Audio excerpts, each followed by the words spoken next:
네, 오늘 함께 볼 말씀은 데살로니가후서 3장 13절에서 15절까지의 말씀입니다.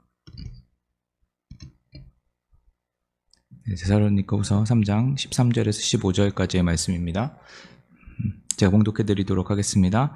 형제들아, 너희는 선을 행하다가 낙심하지 말라. 누가 이 편지에 한 우리 말을 순종하지 아니하거든 그 사람을 지목하여 사귀지 말고 그로 하여금 부끄럽게 하라.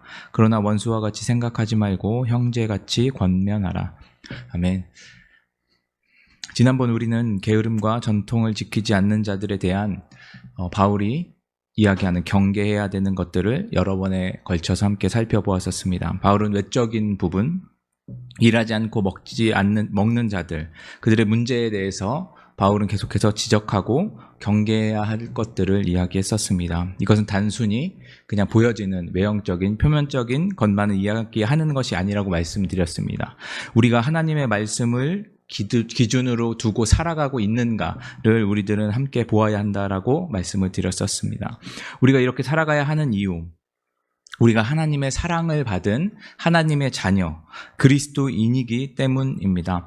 예수 그리스도를 믿음으로 은혜로 말미암아 구원을 받은 우리는 하나님께 받은 사랑을 말씀을 통해서 확인하고 말씀을 통해서 우리가 살아가야 합니다. 그래서 마지막 때를 살아가는 우리들, 그리스도인들이 지금 세상의 흐름과 방향을 따라가지 않고 말씀을 따라 살아가야 하는 그것들을 우리들은 함께 살펴보았었습니다. 우리 모두 이것을 기억하고 하나님의 말씀을 기준으로 살아가는 은혜가 우리 가운데 있어야 할 것입니다. 오늘 말씀의 내용은 이 게으름과 이 전통을 지키지 않는 자들을 향한 경계의 마지막 부분입니다. 바울은 어떤 겉면으로 마지막을 마무리하고 있는지 우리들이 함께 살펴보면서 우리 안에 있는 세상의 기준을 내려놓고 하나님만 의지하는 은혜가 오늘 우리 가운데 임하여지기를 소망합니다. 13절 말씀을 먼저 보면, 형제들아 너희는 선을 행하다가 낙심하지 말라. 여기서 바울은 형제들아라고 이야기하고 있습니다. 바울은 항상 말을 정리하거나 시작할 때 형제들아라고 서신서에서 계속 나타나는 것들은 우리들이 계속 살펴보았습니다. 바울이 그리스도 안에서 한 형제인 것을 이 말씀, 이 단어를 통해서 항상 이야기하고 있죠. 오늘 말씀에서 보면 한글 성경에는 그냥 형제들아라고 이야기하고 있는데 원어로 보면은 그런 형태만으로 나와 있지 않고 강조하는 형태로 나와져 있습니다. 형제들아만 강조한 것이 아니라 이 문장 전체를 강조하는 형태로 이루어져 있습니다. 말씀을 보면 다시 한번 보면 두 가지를 바울은 강조하고 있죠. 선을 행하다가 그리고 낙심하지 말라. 이것을 강조하고 있는 것입니다. 이 두 가지 행동을 우리들이 자세히 보면 여기서 먼저 선을 행한다. 이 선을 행한다는 것이 어떤 것이죠? 우리가 그동안 살펴보았던 문맥의 흐름상 그냥 착한 일을 행하라는 이야기는 아닐 것입니다. 큰 틀에서 보면 게으름과 전통을 지키는 것을 떠나가는 것에 관한 것을 이야기하고 있는 것이죠. 단순히 이 두 가지만 지키는 것을 이야기하는 것이 아니라 우리가 쭉 봤던 것처럼 하나님의 말씀의 기준으로 살아가고 있는 것을 이야기한다라고 말씀드렸습니다. 그래서 바울이 하는 선이라는 것은 이것을 이야기하고 있는 것이죠. 바로 앞절 부분에 나오는 내용을 보면 일한 만큼 먹고 살아가는 것을 선을 행하는 것이라고 바울은 이야기하고 있는 것입니다. 전에도 살펴보았듯이 선은 착한 것이 아니라고 말씀드렸었죠. 13절에 나오는 선은 그냥 원어로 보면 이 단어가, 선이라는 단어가 다른 곳에 한 번도 쓰여지지 않고 여기 이 데살로니가 후서에서만 쓰여졌는데 이 뜻을 살펴보면 여러 가지 선한 것이라는 뜻도 있지만 위의 것을 찾는 행동으로 기록되어져 있습니다. 다시 말하면 하나님의 뜻을 구하고 그것을 따라 행하는 행동을 지금 선이라고 바울은 이야기하고 있는 것이죠. 그런데 이렇게 선한 행위를 하는데 그 뒤에 무엇이 따라오죠? 바울은 낙심하지 말 것을 이야기하고 있습니다. 이 낙심한다는 것을 또 원어로 살펴보면 그냥 마음이 무너졌다라는 것으로만 표현되어 있는 것이 아니라 피곤함이 계속해서 쌓여간다라는 것으로 나와져 있습니다. 다시 말하면 이렇게 우리의 삶 속에서 하나님의 뜻, 위의 것을 찾아서 행하다 보면 좋은 일만 생기면 참 좋은데, 그리고 좋은 일만 생길 것 같은데 그것이 아니라 좋은 일뿐만 아니라 낙심하는 일들, 마음이 무너져 내리는 일들, 피곤함이 쌓여지는 일들이 있다라는 것을 바울이 이야기하고 있는 것이죠. 우리도 잘 알다시피 많은 성도분들 경험하셨겠지만 주님의 일을 하다 보면 주님의 말씀을 듣고 그 말씀대로 살아가고 다짐하고 가정으로 돌아가서 주일날 말씀을 듣고 그 말씀을 가지고 살아가겠다고 우리들이 마음이 굳게 다짐하고 가정으로 가서 그리고 오늘 월요일날 출근을 하게 되면 우리들은 어떻게 되죠? 하나님의 말씀을 기준으로 살아가는 것을 당연하게 여기고 살아가고 그것을 행하면 좋은 일이 일어나야 되는데 우리들의 신경을 거스르는 일들이 하나씩 생기게 되어집니다. 말씀대로 살아가려고 하면 당장 눈앞에 내가 손해볼 것들이 하나씩 보이게 되어집니다. 이렇게 살아가다 보면 또 나보다 주변 사람들, 말씀을 따라 살아가다 보면 나를 챙기기보다 우리 주변에 있는 사람들을 더 챙겨주어야 하는 일들이 생기게 되고 그런 일들을 통해서 주변 사람들은 전혀 변하지 않고 나만 손해보는 일들을 통해서 우리들의 마음은 계속해서 지쳐가고 아무리 얘기해도 변하지 않는 주변 사람들로 인해서 정말 마음이 무너지는 일들이 우리 가운데 생기게 됩니다. 그럴 때 많은 사람들은 말씀을 따라 살아가는 나의 모습, 그렇게 살아가는 나의 모습을 보면서 이게 무슨 소용이 있나?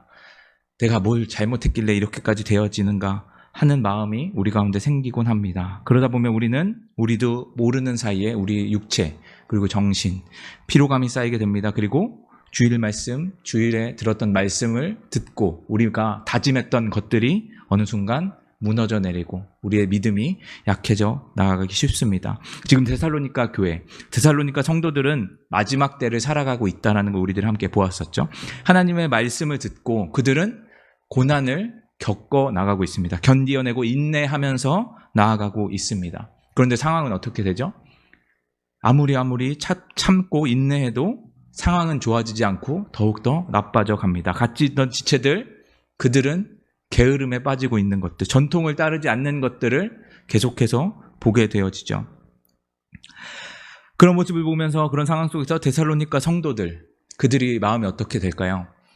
낙심하고 피로가 계속 쌓여져 가게 될 것입니다. 그래서 이런 상황을 바울이 이야기하면서 14절에 한 가지 방법을 이야기하죠. 그러지 않을 방법들을.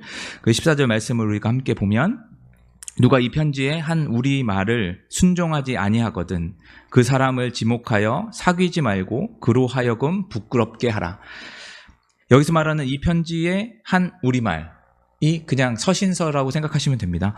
바울이 지금까지 이야기했던 전통에 대한 이야기죠. 제가 여기서 말씀드리는 전통은 전에 말씀드렸던 것처럼 율법이나 꼭 외형적으로 지켜야 하는 것들을 이야기하는 것이 아니라고 말씀드렸었습니다. 지금 이 편지, 바울의 서신, 당시에는 성경으로 인정되지 않았겠죠. 그냥 서신 편지였을 뿐입니다. 하지만 지금 우리가 볼 때는 이것은 성경의 한 권이죠.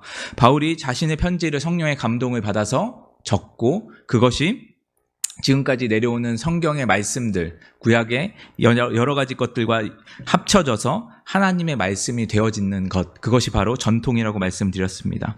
그리고 바울은 이 편지에 순종할 것을 이야기하고 있죠. 다른 것이 아니라 내 권위에 순종하는 것이 아니라 하나님의 말씀에 순종하라라는 이야기를 하고 있는 것입니다. 그리고 나서 이 순종하지 않는 자들, 그들을 어떻게 하라고 이야기하냐면 지목하고 사귀지 말고 부끄럽게 하라라고 이야기하고 있습니다. 이런 바울의 반응 너무 당연한가요? 말씀대로 살아가지 않는 자들을 지적하고 그들과 교제하지 않고 부끄럽게 면박을 주고 그러면 교회가 더욱더 아름답게 세워져 갈까요? 하지만 바울은 지금까지 그렇게 얘기한 적이 한 번도 없습니다. 여기서 앞서서 게으름의 문제를 다루었을 때도 그들에게 떠나가라라고 이야기했던 것 여러분들 기억하신 것입니다. 그것을 그냥 바울이 그들을 정죄하기 위해서 하는 이야기가 아니라고 말씀드렸었죠. 그렇다면 이건 어떤 의미인지 15절 말씀과 함께 보면 이 14절 말씀이 더욱더 쉽게 이해가 되어집니다. 15절에 그러나 원수와 같이 생각하지 말고 형제같이 권면하라. 데살로니가 성도들에게 지금 어떤 부탁을 하고 있죠? 게으른 자들, 전통을 지키지 않는 자들을 원수와 같이 여기지 말고 형제같이 여기라고 이야기하고 있습니다. 우리가 한번 생각해 볼까요? 데살로니가 교회, 가만히 있어도 힘든데 내부에서 힘 빠지는 일들이 계속 일어나죠. 그런 사람들이 있습니다. 바울은 그들을 경계하라고 하면서 그들의 잘못된 점을 지적했습니다. 이렇게 되면 지금 데살로니가 교회에 이런 자들을 책망하고 정죄하기 딱 좋은 그림이 완성이 됐죠. 바울도 인정했고 교회도 문제가 없어질 수 있는 상황에 놓여져 있습니다. 그러나 그리고 그 우리의 의식의 흐름대로라면 이 사람들을 공동체 안에서 아무런 소리를 못하도록 잘못하는 그들을 눌러주고 억압하는 것들이 교회를 아름답게 세워져 가고 이 힘든 시기를 겪어나가는데 매우 도움이 될 거라고 생각할 수 있습니다. 지금 우리가 살고 있는 시대는 어떤가요? 별반 다르지 않죠. 교회 안의 말씀을 따르지 않고 힘들게 하는 지체들은 어느 교회나 언제든지 존재합니다. 이런 성도들을 지난번 말씀처럼 교회 안에 일을 만드는 자들이라고 말씀드렸었죠. 선을 행하지 않는 사람들은 선을 행하는 사람들을 낙담하게 이런 사람들은 만듭니다. 우리는 교회가 하나님의 말씀을 따라 순종하고 그 뜻을 깨닫고 든든히 세워져 나가기 위해서 공동체 안에서 함께 기도하고 함께 말씀을 보고 함께 한 마음으로 나아가고 모으려고 합니다. 이럴 때 초치는 분들, 이렇게 하면 안 될 것 같이 이야기하는 분들이 계시죠. 그럼 그런 분들을 우리들은 어떻게 볼까요? 마냥 예뻐 보이진 않겠죠. 그리고 그 성도들만 없다면 교회가 아름답게 세워질 것 같다고 우리들은 생각할 수 있습니다. 하지만 교회는 그런 곳이 아니라는 것을 바울은 이야기하고 있는 것이죠. 물론 교회 안에 지켜야 할 질서들이 있습니다. 말씀에 순종해야 되고요. 심각하면 그거에 따라서 권징과 출교시킬 권한 또한 교회에게 있지만 이런 일이 일어나는 일들은 극히 드물고 아주 심각한 상황이죠. 바울은 이런 상황에서 어떻게 하라고 하고 있냐면 이런 지체들을 원수와 같이 생각하지 말라고 하고 있습니다. 원수는 그냥 미워하면 되죠.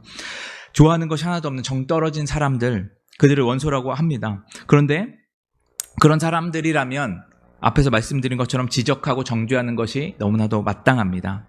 그런데 바울은 원수로 보지 말라고 이야기하고 있죠. 형제로 보라고 이야기합니다. 형제같이 권면하라라고 이야기하고 있습니다. 교회 안에서 선을 행할 때 낙담하게 만들고 교회가 하나 되고자 할 때 힘이 빠지게 하는 사람들을 원수가 아니라 형제로 보라고 이야기하고 있는 것이죠. 바울은 데살로니가 전후서를 통해서 서신서 전체를 통해서 형제를 어떻게 바라보고 있었죠? 형제라는 단어를 어떻게 바라보고 있었죠? 한몸된 그리스도 안에서 한몸된 자들, 예수 그리스도를 믿는 자들, 한 가족처럼 바라보았습니다. 데살로니가 성도들도 이 자들, 게으른 자들, 전통을 지키지 않는 자들을 이렇게 바라보라고 이야기하고 있죠. 바울이 결국 무엇을 이야기하고 있죠? 선을 행하지 않는 자들을 지목하고 책망하고 부끄럽게 하는 이유, 그 이유는 그들을 지적하고 정죄하고 그들의 힘을 없어지도록 누르는 것이 아니라 그것에 목적이 있는 것이 아니라 잘못된 길을 떠나서 주님께 돌아오도록 하나님께 순종할 수 있도록 하나님의 사랑으로 그들을 품어주기를 바울은 권면하고 있습니다. 사랑하는 성도 여러분, 우리들은 완전한 사람들이 아닙니다. 제가 이 게으름과 전통을 지키지 않는 자에 대한 말씀을 전할 때 참 많이 부끄러웠습니다. 제게 이런 모습이 너무 많이 있었기 때문이죠. 아마 이 말씀을 듣는 분들 중에 나의 이야기처럼 들으셨던 분들도 아마 있으실 겁니다. 이제 이걸 확대해서 제가 말씀드렸었죠. 세상의 기준을 따르지 않고 하나님을 의지하고 하나님께 말씀의 기준을 따라서 살아가는 삶을 살아가야 한다라고 말씀드렸습니다. 이 말씀을 들을 때 많은 성도분들이 아마 뜨끔하시거나 찔림을 받으셨을 줄 압니다. 네, 맞습니다. 우리는 이런 사람입니다. 게으르고 말씀에 전통에 순종하지 못하는 자들이죠. 교회 안에 있다고 거룩한 자들 아닙니다. 하나님께서 거룩하다고 불러주신 자들이 아니죠. 흠이 없는 자가 아니라 오직 하나님의 사랑으로, 하나님의 은혜로 흠이 없는 우리가 이곳에 모여있게 하셨습니다. 내 어떠함이 나를 구원하는 것이 아니라 예수 그리스도의 보혈이, 하나님의 사랑이 우리들을 구원해 주었습니다.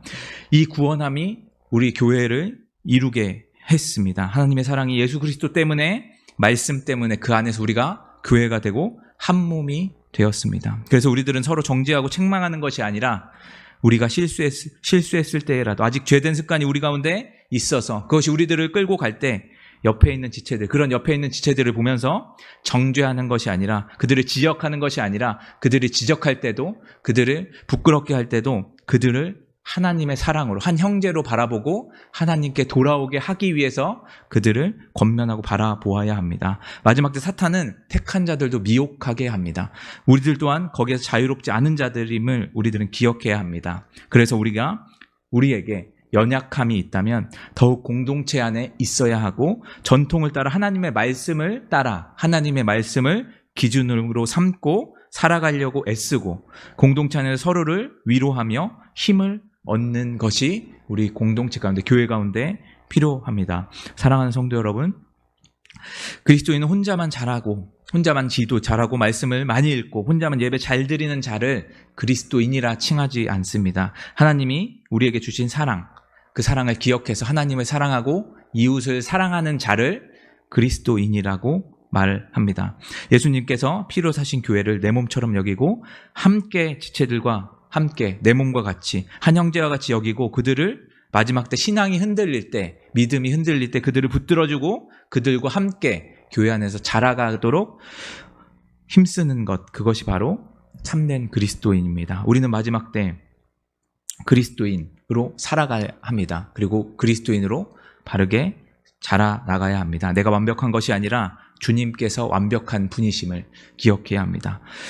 주님 안에서 하나 된다는 것이 완벽한 자들이 함께 모여서 완벽한 교회를 이루는 것이 아니라 죄된 우리들, 죄인된 우리들이 우리를 구원해 주실 수 있는 능력의 하나님이 우리가 죄인 되었을 때부터 우리를 사랑하시고 구원해 주시고 그것을 통해서 우리들이 하나님의 자녀로 새롭게 변화되어진 자들임을 기억해서 지금 우리 옆에 있는 성도들 조금은 부족해 보이고 내가 부족해 보일지는 몰라도 하나님께서 나를 구원해 주신 것처럼 하나님이 마지막 때까지 우리들을 성화시켜 가시고 완전하게 이루어 주실 것이라는 것을 우리들이 믿으며 그것을 소망하며 나아가는 은혜가 있길 소망합니다. 그래서 사랑을 잃어버린 이 시대, 사랑이 없는 이 시대 가운데 교회가 함께 사랑을 잃어버려서 세상의 기준을 두고 사랑을 잃어버리고 세워져가는 그런 교회, 세상의 지탄을 받는 그런 교회가 아니라 이 세상에 유일한 길 되시는 예수 그리스도, 그분을 따라가고 그분의 사랑을 본받아서 예수님의 몸으로 이 땅에 그리스도인으로서 맡겨주신 사명들,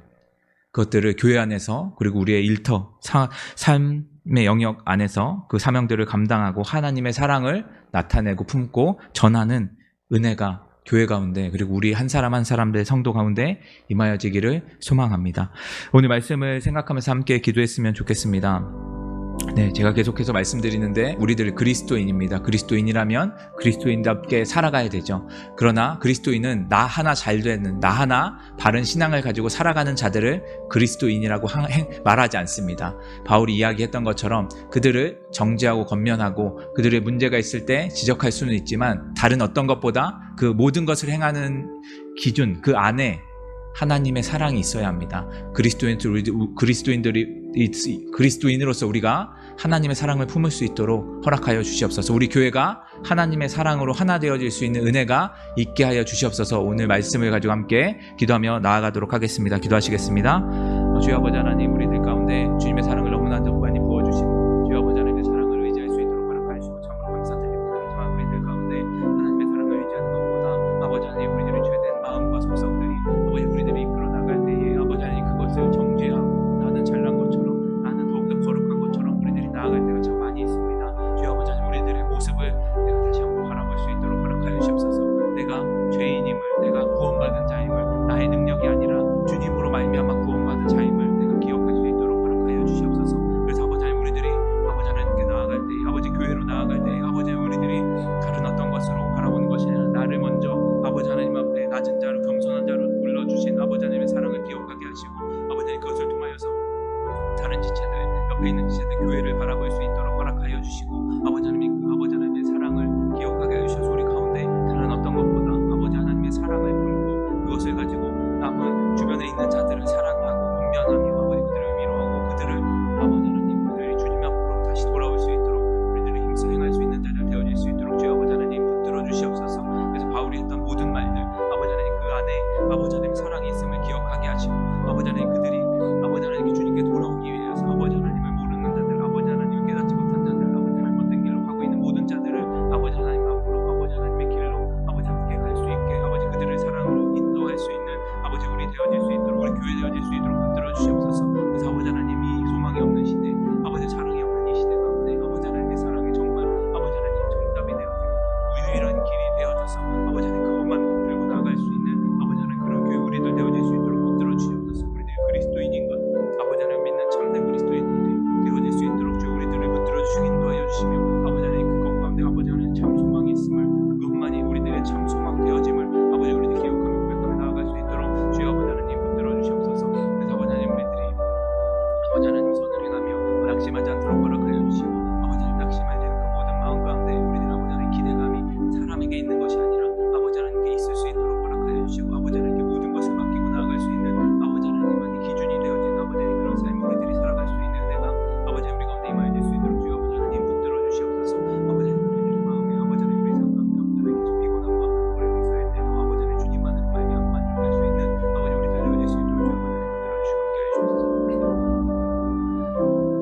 우리 이어서 기도할 때 교회를 위해서 함께 기도해 주셨으면 좋겠습니다. 먼저 교회 처소를 위해서 함께 기도해 주셨으면 좋겠습니다. 교회 처소가 주님의 은혜 가운데 잘 진행되어져 가고 있는 가운데 있습니다. 잘 마무리되어질 수 있도록 주님께서 은혜를 베풀어 달라고 기도해 주시고, 이 모든 것들을 통하여 교회가 하나 되어지고 하나님만을 바라볼 수 있는 은혜가 있게 해달라고 함께 기도해 주셨으면 좋겠습니다. 그래서 모든 것들을 통해서 교회가 더욱더 든든히 세워져 나가고 하나님께만 영광을 올려드릴 수 있는 그런 교회 되게 해달라고 우리 함께 교회 처소의 문제를 가지고 함께 기도하며 나아가도록 하겠습니다. 기도하시겠습니다. 주여 아버지 하나님, 교회 가운데 주님 은혜를 베풀어 주시고 참으로 감사드립니다. 아버지, 특별히 교회 처소를 놓고 함께 기도하며 마음과 물질을 함께 해주시고 참으로 감사드립니다. 이 모든 것들을 통하여서 주님께서 아버지 하나님 영광 받으실 줄 믿습니다. 아버지 하나님, 우리들이 불가능하다고 여겨졌던 그 모든 것들이 아버지 하나님 주님의 은혜 가운데 이루어지는 것도 우리들이 바라봅니다. 주여 아버지 하나님, 그 모든 것들 속에서 아버지 하나님의 영광 받을 수 있도록 허락하여 주시옵소서. 아버지의 사람이나 아버지 물질이 영광 받는 것이 아니라 누군가가 그 영광을 가로채는 것이 아니라 하나님만 영광 받을 수 있는 은혜가 아버지 임하여질 수 있도록 주여 붙들어 주시옵소서. 그래서 우리들이 이 공동체 가운데 있는 모든 자들이 아버지 하나님의 일에 참여함으로 말미암아 아버지 교회, 아버지 하나님의 몸된 교회를 세워가는 일에 힘쓸 수 있도록 허락하여 주셔서 이 영광을 아버지 함께 바라보며 아버지 하나님의 높으심을 찬양하며 나아갈 수 있는 교회 되어질 수 있도록 주여 아버지 하나님 붙들어 주시옵소서. 아직 아버지 하나님 완전히 마무리되지 않은 그 모든 상황 속에서 주여 아버지 마무리될 때까지 우리들이 항상 기도하며 무릎 꿇게 하여 주시고 아버지 이 모든 것들을 통하여서 아버지 하나님의 뜻에 순종할 수 있는 그런 교회로 자라날 수 있도록 허락하여 주옵소서. 그래서 아버지 하나님, 다른 것으로 하나 되어지는 것이 아니라 아버지 하나님의 말씀 앞에 아버지 하나님 영광 안에 아버지 하나님으로 말미암아 그리스도 안에서 우리들이 하나 되어지는 교회가 되어질 수 있도록 주여 아버지 하나님 붙들어 주시옵소서. 모든 것들이 아버지 하나님 영광 가운데 아버지 하나님 주님 나아가길 간절히 소망합니다. 주여 우리들이 아버지 하나님 더욱더 아버지 하나님 무릎 꿇게 간절히 소망합니다. 이 처소의 문제를 가지고 아버지 우리들이 기도했던 그 모든 시간들을 기억하게 하시고 잊어버리지 않도록 허락하여 주옵소서. 출애굽기 아버지 이스라엘 백성들처럼 아버지 하나님께서 생각하셨던 그 모든 것들을 잃어버리고 죄악된 길로 가는 아버지 하나님 그런 아버지 역사들을 반복하지 않도록 허락하여 주시고, 우리 가운데 아버지 하나님 참된 믿음이 아버지 굳건하게 담겨져서 아버지 하나님 그 길을 따라가는 것이 아니라 아버지 하나님 앞에 순응하고 순종하고 아버지 하나님의 길을 아버지 순종하고 나아가는 곳에 아버지 하나님 우리들의 삶이 되어질 수 있도록 주여 아버지 하나님 이 교회를 붙들어 주시고 주여 아버지 하나님 인도하여 주시옵소서. 우리들을 더욱더 거룩하게 하시며 아버지 하나님을 바라보며 나아갑니다. 주여 아버지 하나님 은혜를 베풀어 주시고 주여 아버지 하나님 긍휼을 베풀어 주시옵소서. 함께하여 주시는 아버지 하나님을 더욱더 바라볼 수 있도록 주여 아버지 하나님 붙들어 주시고 주여 아버지 하나님 함께하여 주시옵소서. 주여 아버지 하나님 은혜를 베풀어 주시고 인도하여 주시옵소서. 이어서 기도할 때 우리들이 예배를 위해서 함께 기도했으면 좋겠습니다. 특별히 이번 주 18일과 25일 두 번의 예배가 비대면 예배로 진행되어집니다. 여러분들이 1년이 넘게 비대면 예배를 함께 드려보셨으니까 잘 아실 겁니다. 영상으로 예배 드리는 것이 얼마나 힘든지, 예배에 집중하는 것이 얼마나 힘든지 여러분들 잘 아실 겁니다. 그런 이 두 번의 주일은 우리들이 좀 더 마음을 더 정돈하고 하나님께 더욱더 깊이 다가가는, 하나님과 더욱더 관계가 친밀하여져 가는 그런 비대면 예배가 되게 해달라고 함께 기도해 주셨으면 좋겠습니다. 그래서 예배가 무너지는 것이 아니라 다시 새로워지고 세워지고 그것을 통해서 더욱더 우리들 함께 모여서 예배 드리는 것들을 더욱더 사모하고 하나님께 영광 올려드릴 수 있는 그런 시간 되게 해달라고 이 두 주의 비대면 예배를 위해서 우리 함께 기도하며 나아가도록 하겠습니다. 기도하시겠습니다. 주여 아버지 하나님, 우리들을 창조하신 이유, 우리 교회의 처소를 아버지 준비하신 이유, 아버지 하나님 주님께 예배 드리기 위함을 아버지 우리들이 기억하며 나아갑니다. 특별히 18일과 25일 아버지 하나님 거리두기 때문에 비대면으로 예배가 모두 진행되어져 갑니다. 주여 그 예배가 진행되어져 갈 때 아버지 우리들이 1년 동안 아버지 영상으로만 예배드리고 얼마나 마음과 아버지 하나님 우리들의 믿음이 아버지 영적으로 많이 피폐해져 가고 있는지 아버지 주님께서 너무나도 잘 아시는 줄 압니다. 주여 아버지 하나님, 우리들이 현장으로 복귀 되어져서 우리들이 감사함으로 예배드리고 있었는데 또 한 번 아버지 하나님 우리들 가운데 아버지 하나님 그 예배 자리로 나오지 못하는 아버지 함께 예배드리 현장으로 예배드리지 못하는 상황 속에 더 놓여져 있습니다. 주여 우리들이 그것 가운데 낙담하지 않도록 허락하여 주옵소서. 우리들이 그것 때문에 실망하지 않도록 허락하여 주옵소서. 지금도 살아계시고 역사하시는 그 아버지 하나님을 우리들이 고백하며 나아가길 간절히 소망합니다. 그래서 이 두 주의 아버지 하나님 예배가 아버지 두 주로 끝나지 않을 수도 있지만 아버지 하나님 우리가 드려진 이 예배가 정말 아버지 하나님 앞에서 주님을 만나고 주님을 경험하며 아버지 주님을 인하여서 기뻐할 수 있는 그런 예배가 아버지 드려질 수 있도록 허락하여 주옵소서. 그래서 우리들이 예배 자리를 더욱더 사모할 수 있는 발판으로 삼아주시고 아버지 이걸 통해 주님의 영광 돌려드릴 수 있는 아버지 예배가 우리 가운데 드려질 수 있도록 허락하여 주셔서 우리들이 함께 모여서 아버지 하나님 함께 예배드리며 아버지 나아올 때 우리들 마음 가운데 정말 기쁨이 넘치고 함께 모여서 예배드리는 것이 얼마나 감사하고 즐거우고 주님의 아버지 하나님의 긍휼이신지 얼마나 주님의 은혜인지 우리들이 경험할 수 있는 그런 시간 되어질 수 있도록 주여 아버지 하나님 붙들어 주셔서 아버지 이 모든 것들 아버지 우리의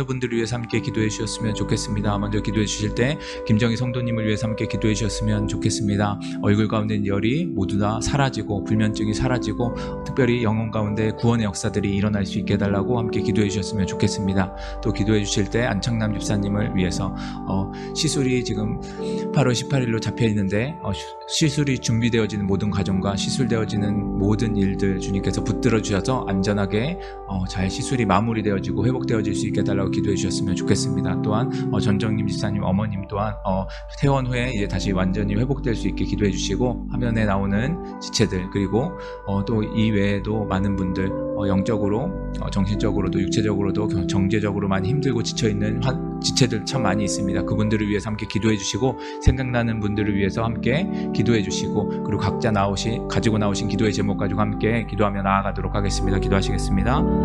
주여 아버지 하나님